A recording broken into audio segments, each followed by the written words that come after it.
करण, मैं और सान्या, हम तीनों बहुत ही अच्छे कज़न्स थे। दरअसल नानी के घर आने की वजह इस बार कुछ और थी। हम लोग तीनों मेरी माँ और मासी के साथ यहाँ आए थे। हम तीनों ही अलग कमरे में सोए हुए थे। हमारा कमरा बिल्कुल कोने में था, जो कि सीढ़ियों से बिल्कुल करीब था, लेफ्ट साइड पर। वहीं सामने वाले कमरे में मासी और माँ, उसके साथ वाले कमरे में मामा मामी और उसके साथ वाले कमरे में बिल्कुल राइट पर कोने में नानी और नाना सोए हुए थे। हम लोगों ने रात के तकरीबन 11:30 बजे जैसे ही समा देखा तो धीमे से दरवाज़ा खोलते हुए बाहर आ गए। इस बार हम वो पूरा करके जाने वाले थे। हम लोगों ने देखा कि मासी और मामा का दरवाज़ा बंद था, लेकिन लाइट चल रही थी। शायद अब भी वो बातें कर रही थी। पर हम धीमे धीमे बिना चप्पलें पहने नंगे पांव चलते हुए सीढ़ियों की ओर जाने लगे। करण ने आते हुए दरवाज़ा बंद कर दिया था ताकि किसी को पता न लगे कि हम लोग यहाँ नहीं हैं। उसके बाद हम धीमे धीमे उस ओर जाने लगे जहाँ हमें जाने से मना किया जाता था। वो था नानी नानू का ऊपर का कमरा, जो एक हॉल की तरह बना हुआ था। हम लोग जैसे ही वहां पहुंचे तो दरवाज़ा पहले से ही खुला हुआ था, लेकिन उस दरवाजे के पास ही कोने में लगकर कोई बैठा हुआ था और नीचे कुछ खुरेद रहा था। उसे देखते ही करण ने कहा, कौन है? कौन है यहाँ? आप कौन हो? जैसे ही करण इतना बोला तभी अचानक से उसका चेहरा पलट गया और वो बैठा शख्स अब खुरेदना बंद करके हमारी ओर देखने लगा। लेकिन उसे देखते ही हम लोग चौंक गए, क्योंकि उसका चेहरा नॉर्मल नहीं था। उसके चेहरे पर गंदे गंदे दाग धब्बे थे और पता है, उसके चेहरे पर उसके होंठ ही नहीं थे। ना नाक थी ना होंठ थे, बस लाल लाल आंखें थी जो घूर घूर कर हमें देखे जा रही थी। उसे देखकर हम लोग बहुत घबरा गए और दबे पांव वहां से वापस आ गए। जैसे ही वहां से वापस आए, हम सीधा अपने कमरे में चले गए। हमारी सांस अभी भी फूल रही थी। हमें समझ नहीं आ रहा था कि वो था कौन। दिखने में बहुत ही अजीब था वो। हमारा अब ऊपर जाने का मन नहीं हो रहा था। अगली सुबह हम लोग वहां पर ऊपर देखने के लिए गए, लेकिन कुछ भी नहीं मिला। हमने इस बारे में नानू नानी से बात भी की। उसके बाद हमें डांटा गया कि कहने के बावजूद भी हम वहां क्यों गए थे। पर हम क्या करते? हमें कई बार वहां से आवाजें सुनाई देती थी, जिसकी वजह से अब हमसे रहा नहीं गया और हम चले गए। लेकिन नानी नानू को सुनकर अब हमें ऐसा लग रहा था कि हमने गलती की है, पर हमें अब भी चैन नहीं मिला था। 2 साल बाद हम लोग फिर से यही नानी हॉल में इकट्ठा हुए थे। आज भी वही घर था, वही नीचे के 4 कमरे थे और ऊपर का वही हॉल था। हम लोगों ने फिर से मौका देखा। उसी कमरे में हम सोए थे। धीमे धीमे हम जाने ही वाले थे कि याद आया, इस बार तो ऊपर नानी ने ताला लगवा दिया है और इस बार घर की थोड़ी मरम्मत भी हो गई थी। तो हम लोगों ने धीमे से दरवाज़ा खोलने के लिए चाबी ढूंढी और उसे लेकर ऊपर की ओर चल दिए। जैसे ही हम ऊपर की ओर बढ़े तो हमने देखा कि वहां पर बिल्कुल सन्नाटा और अंधेरा था। धीमे से दरवाज़ा खोला और जैसे ही आगे की ओर बढ़े तो देखा इस बार वहां पर कोई नहीं था, बस काला काला अंधेरा छाया हुआ था।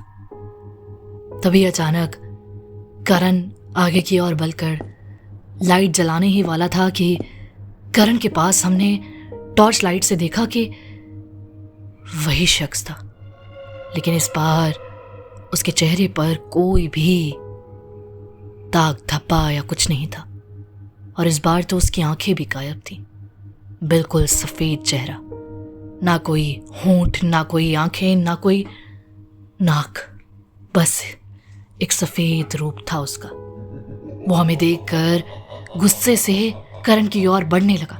करण बिल्कुल उसके करीब था। हम लोग कुछ कह भी नहीं पा रहे थे। इससे पहले हम चिल्लाते, करण को रोकते, उसने करण पर वार कर दिया। करण को लात पर थोड़ी चुभन सी हुई। उसे अंधेरे में दिखाई नहीं दे रहा था कि तभी हमने करण से कहा कि करण भागो, वो वहां आ गया है। ये सुनते ही करण हमारी ओर चलता हुआ दरवाजे के पास आ गया और हम तीनों वहां से तेजी से भागने लगे। वो जोर से चिल्लाया, लेकिन हमने उसकी ओर मुड़कर नहीं देखा।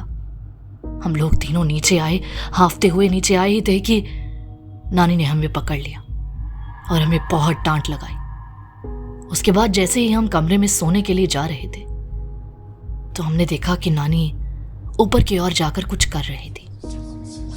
हमने नानी को कुछ नहीं कहा, हम अंदर आ गए, लेकिन अब भी हमारे मन में कई सवाल थे। अगली सुबह हमने देखा कि करण के पैर पर बहुत ही ज्यादा जख्म बना हुआ था। उसका पैर खून से लथपथ था और उसमें छोटे छोटे होल्स हो रखे थे। जहां उसने काटा था वहीं पर यह जख्म हुआ था और धीरे धीरे वो जख्म बढ़ने लगा था।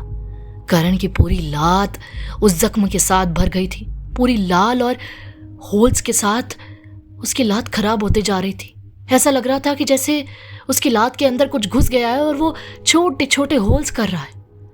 ये देखकर हमने अपनी मामी और मासी को बताया। ये सुनकर वो लोग भी वहां आ गए और उन्होंने हमें बहुत डांटा और वो सीधा बाबा के पास ले गई।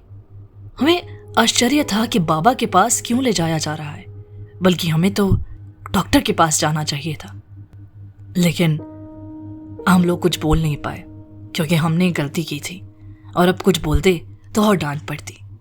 जैसे ही हम लोग बाबा के पास पहुंचे तो बाबा ने जो बताया उसके बाद धीरे धीरे हमें चीजें समझ आने लगी थी।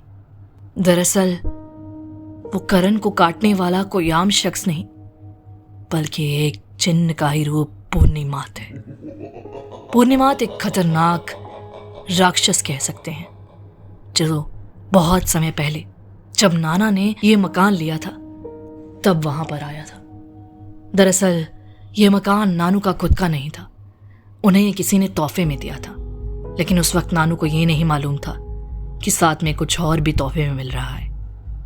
वो पूर्णिमात को अगर आप अकेला छोड़कर इस हवेली से जाएंगे तो वो आपके पूरे परिवार को खत्म कर देगा और धीरे धीरे वो आसपास की चीजों को भी खराब कर देता है। इसलिए नानू को ये साफ साफ कहा गया था कि अगर उन्होंने इस घर को छोड़ा तो किसी के लिए भी ठीक नहीं होगा। नानू नानी इस घर को अकेला नहीं छोड़ सकते थे।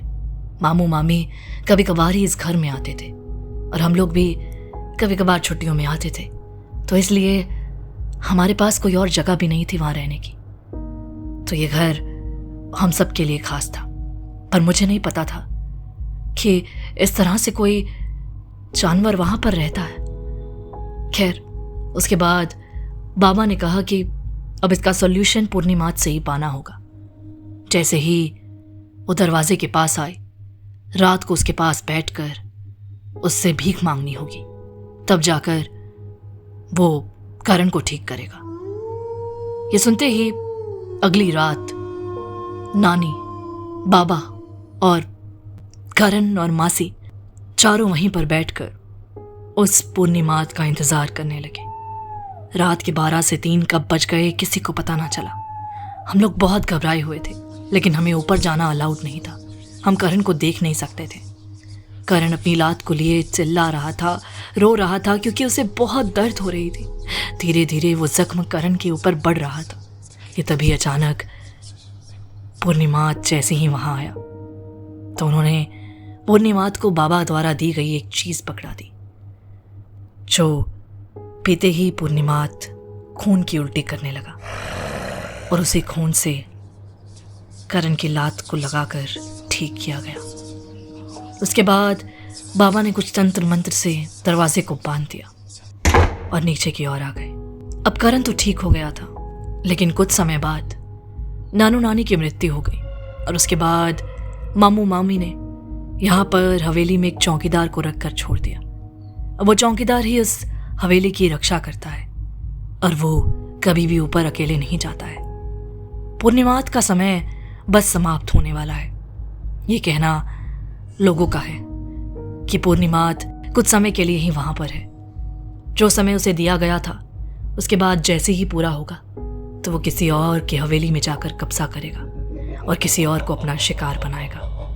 तब तक के लिए इसे यहीं रखना होगा और इसकी वैसे ही सुबह शाम खातिरदारी करनी है, उसे खाना देना है और उसे प्यार से रखना है जैसे कि वो अपने घर का ही एक सदस्य हो। लेकिन कितना मुश्किल है इस तरह की खतरनाक जिन को अपने पास रखना। मुझे नहीं मालूम कि ये सब क्या है और क्या नहीं, लेकिन आज भी वहां पर पूर्णिमात की दहशत बनी हुई है।